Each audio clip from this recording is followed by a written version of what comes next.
Hello guys! Samahan niyo po ako mag-eksperimento ngayon. Ito po ay dahon ng kalabo ang tawag nila, pero sa amin ang tawag namin dito ay dahon ng oregano, fresh oregano. Sa totoo lang, hindi ko rin alam kung ano magiging resulta ng aking gagawin.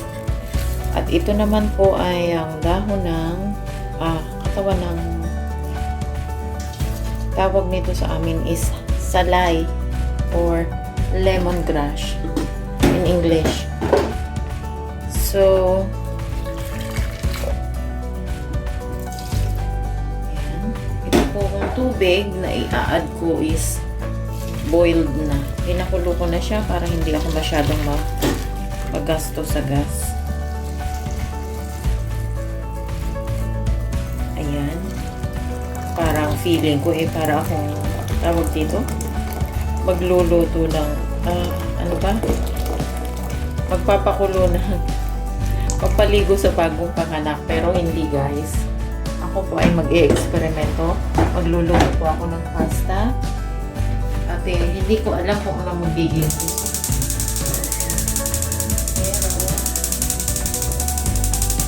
ano man ang maging resulta ng aking experimentation na ito, paninindigan ko. I-share ko sa inyo at siguradong kakainin ko kasi medyo nagkakaedad na po, so kailangan mag-ingat, ingatan ng kalusugan. So medyo nakakaramdam ako ng gutom, gusto kong kumain, susubukan kong pasta naman, alternative, although heavy din ang pasta, pero dahil nga sinisikap ko na lutuin siya na may mga herbs na kasama, so I'm hoping na it will be a healthy dinner for me. Okay guys, hinihintay ko lang po siyang kumulo. I-cover ko siya muna at set aside mamaya. Pag kumulo na siya, tanggalin ko yung mga leaves para hindi siya sumama sa pasta. Ayan guys, kulong-kulo na po sila at yung kulay nila is nasa tubig na, pero isi-simmer ko pa po sila ng konti ng mga 5 minutes more bago ko tanggalin.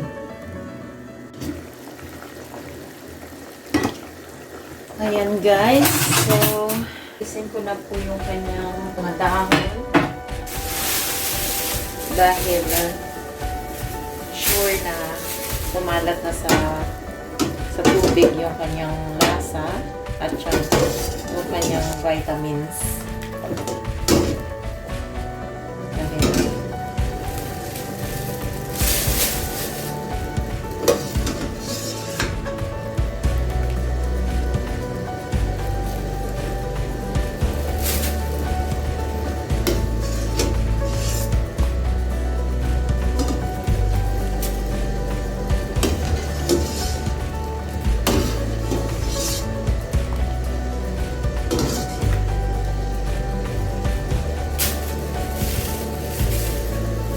Ayan guys, so yung kulay po ng ating boiling water is tea.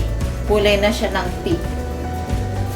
So wala pa akong masyadong maraming mint leaves, kaya hindi ko na siya nilagyan ng mint. O, muna tayo sa dalawa. At ito ay olive oil para hindi magdikit yung ating pasta. Salt para may lasa na yung pasta natin. At spaghetti pasta ang aking gagamitin.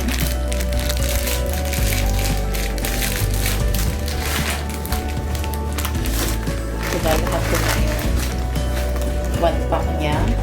400 grams spaghetti pasta siya. Cover ko po ulit siya para madaling lumambot. At liliitan ko yung kanyang apoy Para hindi naman siya masyadong mapwersa. So, okay. Ano kaya ang resulta, guys? Ano po kaya ang lasa nito? Pag naluto na? Pasta pa lang guys. Masarap naman po siya. Wala siyang, hindi ko masasabing weird yung lasa or hindi ko siya kayang kainin. Okay naman po yung lasa niya. So, hindi pa siya masyadong luto. Wait pa ako ng 2 minutes. Yan. Siguro naman luto na to.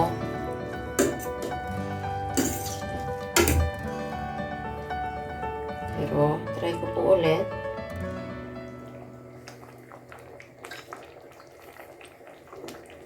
Okay na siya, guys. So, turn off na po yung apoy. At strain ko na siya.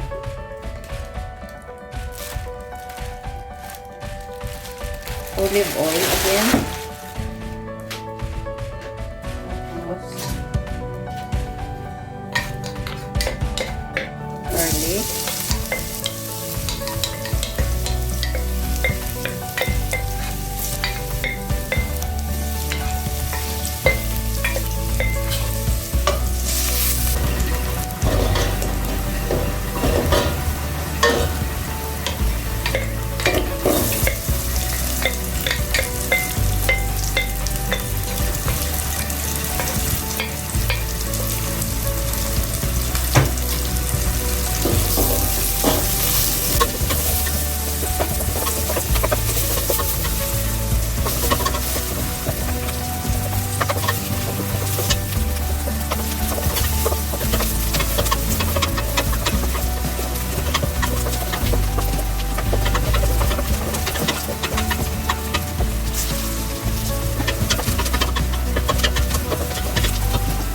Yung pusit na ihahalo ko dun sa pasta.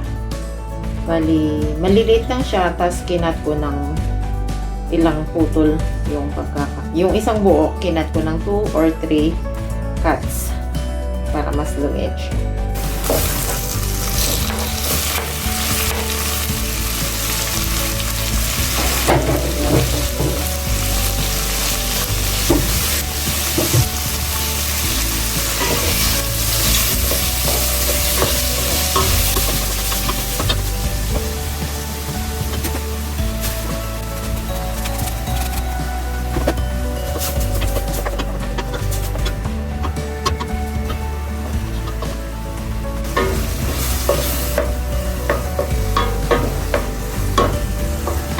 Okay, dry na siya, guys.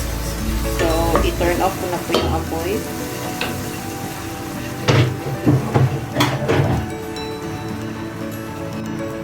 Guys, ito po yung pinag-isahan ko ng squid. Hindi ko siya hinugasan. At dito ko naman iluluto itong aking sauce. So, bahala na kung anong resulta niyan. Mamaya, malalaman natin.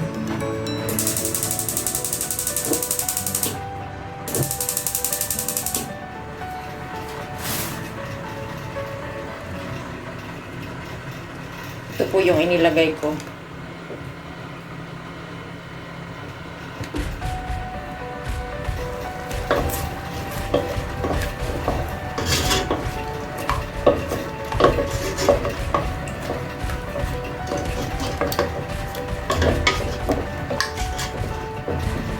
Lulutuin natin siya.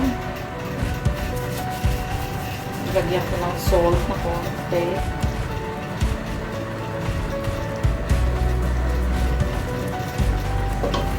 Little black pepper.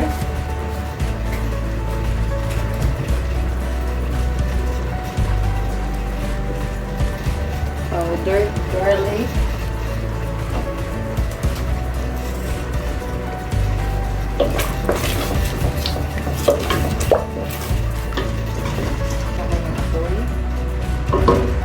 Wait natin siyang kumulo.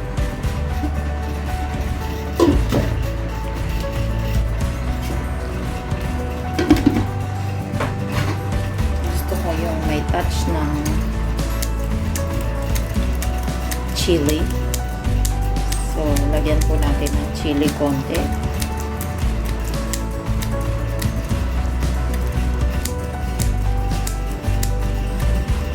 1 piece red chili pepper.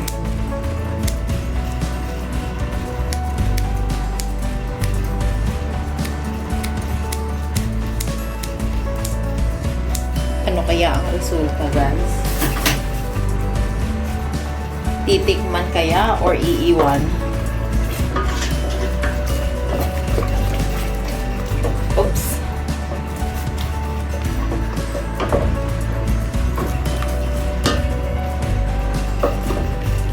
Wala na siyang ibang halo, guys, kundi yung pusit lang. Let's cover it again and simmer for a minute.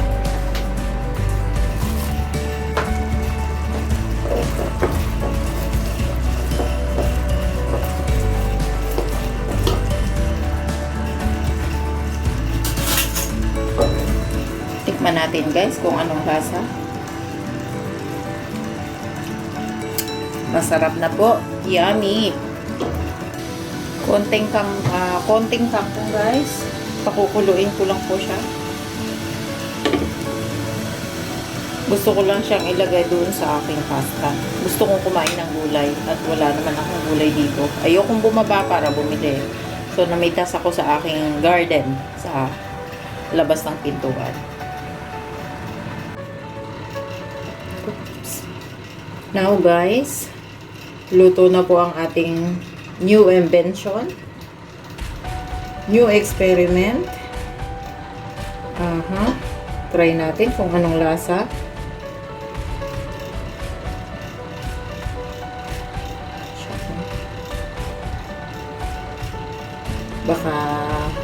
Baka masyadong marami yung pastang ilagay ko tapos hindi ko pala magustuhan.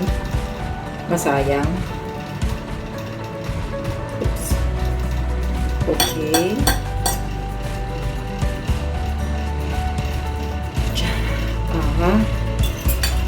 It's a challenge. Kasi masarap o hindi, kailangan ko siyang panindigan. Kailangan ko siyang kainin. So, let us try. Ano kaya ang uunahin natin? Lagyan po natin ng gulay. Ang ating kangkong na pinakuluan. Nilagang kangkong. Try natin kung anong resulta. Fresh, newly harvest, at dinirect sa kawali, pinakuluan. So, ang ating toppings. Okay.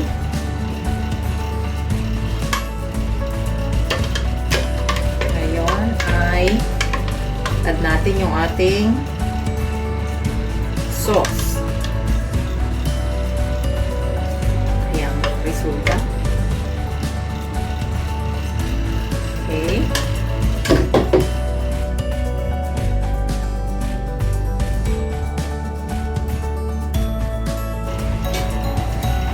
Guys, it's time to try.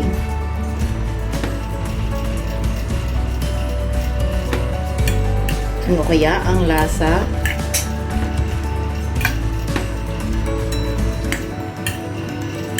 Wala pa po ang aking judge. Hinihintay kong umuwi. Kaso hindi ko alam kung uuwi. Ang aking housemate na masyadong mapanuri ang panglasa. Shout out kay Sunday Ribueno. Bawat detalye ng mga lutuin ko is nalalasahan niya. So, hindi ko lang alam kung gising pa ba ako pag dumating siya.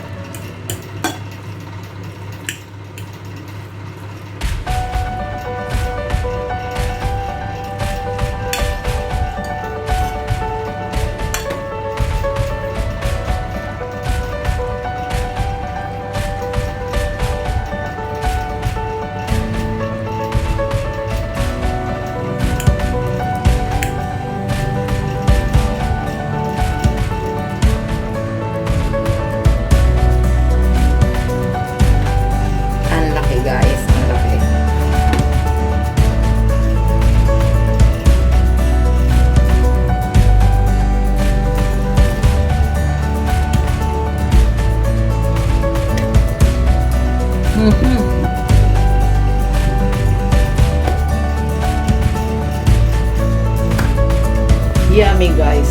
Sulit po. Sulit ang effort. Tara, kain tayo. Thank you for watching. Magdi-dinner na muna ang host.